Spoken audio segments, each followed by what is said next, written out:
This year's annual migration of Tibetan antelopes is underway, so today we are visiting a kindergarten of baby Tibetan antelopes in Hesel, northwestern China's Qinghai province.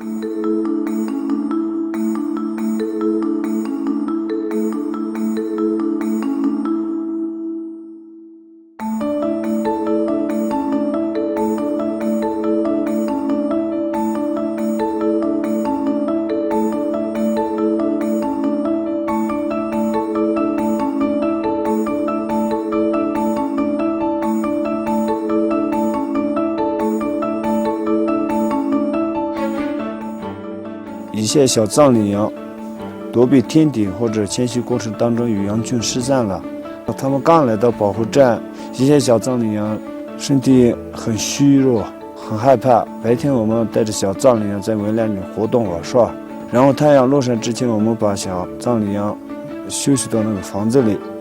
有一些小藏羚羊身体很差，我们陪着它，及时照顾它。我们照顾了藏羚羊多久？我们不能藏羚羊过度依赖我们需要减少小藏羚羊与人类的接触，亲密的接触。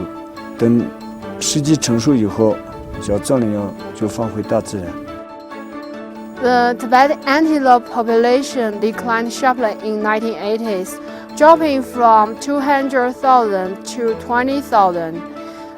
Thanks to great efforts to protect herself and a ban on illegal hunting, Hesel is now home to more than 70,000 Tibetan antelopes.